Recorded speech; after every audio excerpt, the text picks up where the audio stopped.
Resident Evil 4. Resident Evil 4. This game didn't just scare me as a kid, it changed my life. I was around 7 or 8 years old, sitting alone in my room, and the moment the chainsaw enemy appeared, I would run out in fear, still holding the controller. The PlayStation 2 was the first console my mom ever gave me. At the time, I was playing games like Call of Duty, until one day, she bought a random game I had asked for, thinking, let's see if this one is good. That game was Resident Evil 4, and everything changed.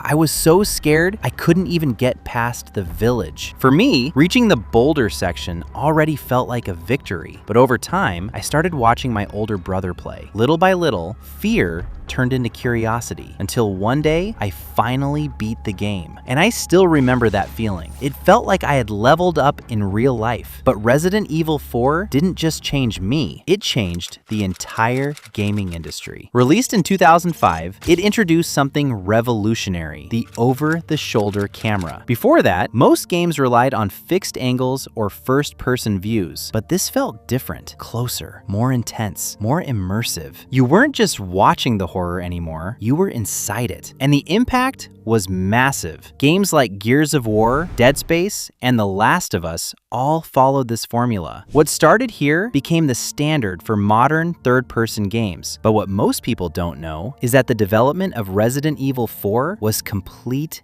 chaos. Multiple versions of the game were scrapped. One of them, often called Resident Evil 3.5, featured Leon in a haunted mansion, dealing with hallucinations and supernatural elements. Another early version eventually became an entirely new franchise, Devil May Cry. Resident Evil 4 almost became something completely different, but in the end, everything came together. And what we got wasn't just a great game, it was a game that redefined a genre, influenced an entire industry, and marked a generation. 18 years later, Capcom decided to bring it back. Not just a remaster, but a full remake. And I won't lie, when it was announced, I was worried. Worried they might ruin a game that meant so much to me. Because let's be honest, remakes don't always get it right, but this time they did. The Resident Evil 4 remake is incredible. It doesn't just recreate the original, it improves it. Ashley, for example, is no longer just someone you have to protect. She actually feels useful now. And that small change completely transforms the gameplay. Then there's Krauser. In the original, he was already memorable, but here, he means something more. Now we know he trained Leon, which makes their fight feel personal. Not just another boss fight, but a clash between past and present. And Luis, this time, his story hits harder. His ending feels earned, respectful, like the character finally got what he deserved. Overall, the remake does almost everything right. So much so that I didn't just finish it, I went all the way. I got the platinum. But even then, there's something about the original that still feels different, darker, more unsettling. While the remake leans into action, the original leans into fear. And maybe that's why it still sticks with me.